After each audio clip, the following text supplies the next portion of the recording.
खाता और खेसरा नंबर सरकार ने जो लॉक कर दिया है, यह सरकार का तुगलकी फरमान है। सामान्य रूप से तब लॉक किया जा सकता है जब उसमें अदालत का आदेश हो कि सर्वे जो है आने वाला समय में खून की यहाँ होली खेलवाएगी बिहार में। तो ये तो लूट खसोट है, करोड़ों करोड़ मतलब ये लोग लूट। 10 से 15 हज़ार लोगों का खाता खसरा लॉक कर दिया गया है। तकरीबन लाखों एकड़ ज़मीन का खाता खसरा लॉक कर दिया गया है। बड़ी खबर है ये, और लोग काफ़ी परेशान हैं।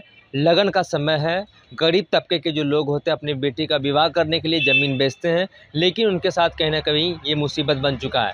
हमारे साथ बातचीत करने के लिए पटना हाईकोर्ट के जाने माने अधिवक्ता डॉक्टर कौशलेंद्र नारायण हम इनसे बातचीत करेंगे। सीधे तौर पर 10 से 15 हज़ार लोगों का जो है खाता खसरा लॉक कर दिया गया है इस वक्त। सर्वप्रथम तो मैं धन्यवाद आपको देता हूं कि समसामयिक मुद्दे पर आप हमारा विचार को, लीगल एस्पेक्ट को आम जनमानस में ले जाने के लिए हमारे तक पहुंचे, इसके लिए मैं शुक्रिया अदा करता हूं।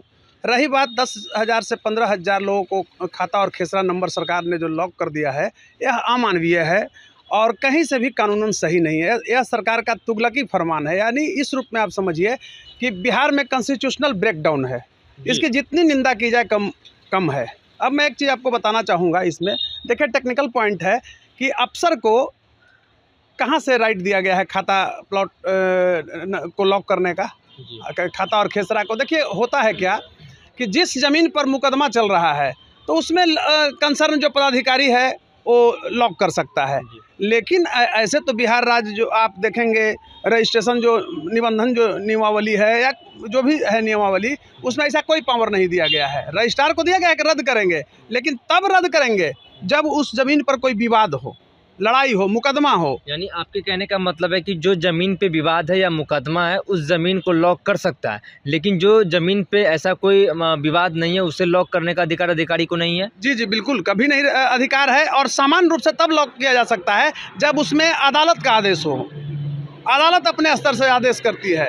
एक कॉन्स्टिट्यूशनल ब्रेकडाउन है और कहीं से न्यायोचित नहीं। देखिए, आपको मैं बता रहा हूँ, जैसे ज़मीन संपत्ति जो है, ज़मीन का अधिकार जो है सार्वजनिक अधिकार दे दिया गया है। सही बात है, सरकार के अधीन है, लेकिन सरकार उसके मतलब रूप को बदल सकती है।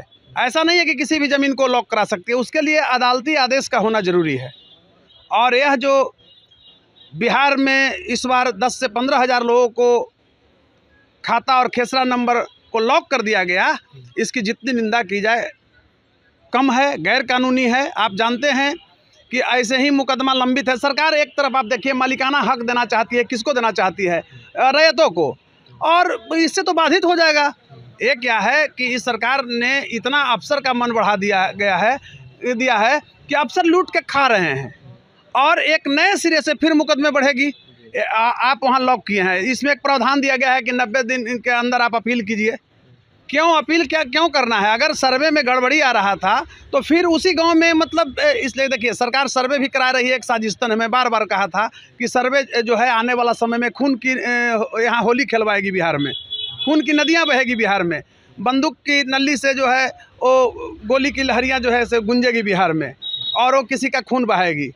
तो कहने का अभिप्राय मेरा है कि सरकार की जो यह मंशा है, सरकार का अस्पष्ट रुख के चलते जो हमारे रैयतों और खासकर बिहार वासियों की मशक्कत हो रही है, इसकी जितनी भी निंदा की जाए कम है। आप एक चीज़ मान लीजिए, सबसे बड़ा चीज़ क्या है ना कि सरकार ने पहले तो मालिकाना हक नहीं दिया।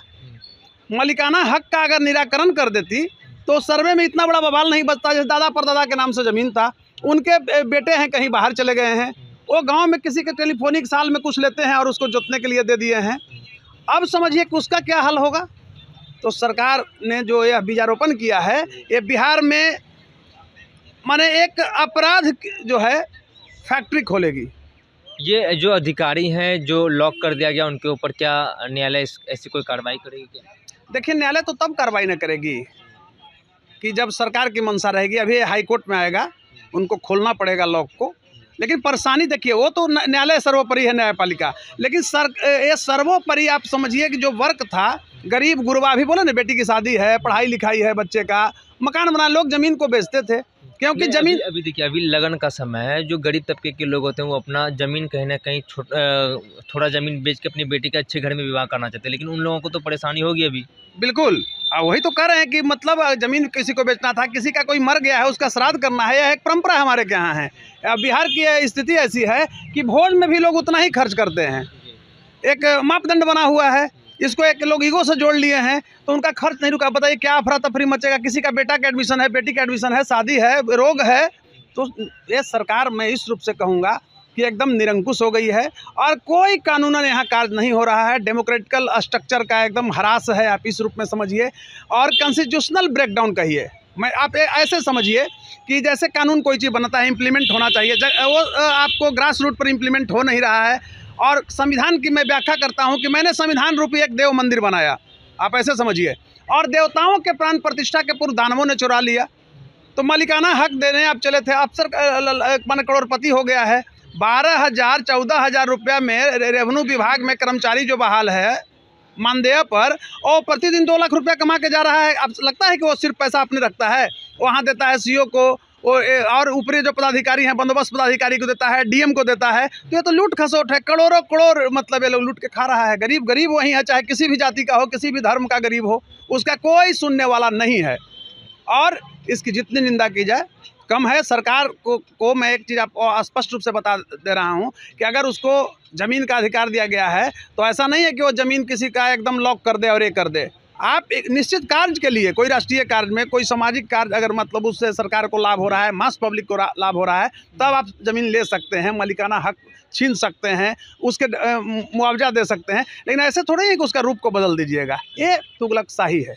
देखिए, ये कॉन्स्टिट्यूशनल ब्रेक है। सीधे तौर पर पटना हाई कोर्ट के जाने माने अधिवक्ता कौशलेंद्र नारायण ये कह रहे थे कि ये कॉन्स्टिट्यूशनल ब्रेकडाउन है, क्योंकि ऐसे कोई अधिकारी को हक ही नहीं है वो खाता खसरा लॉक करे। ये तुगलकी फरमान है और सीधे तौर पर जो लोग हैं वो परेशान है। 10 से 15 हज़ार तकरीबन खाता खसरा को लॉक कर दिया गया है। करोड़ों एकड़ तकरीबन लाख एकड़ ज़मीन जो है ये फंसा हुआ है। और कॉन्स्टिट्यूशनल ब्रेकडाउन सीधे तौर पर कहा कि और अधिकारी को कोई अधिकार नहीं है।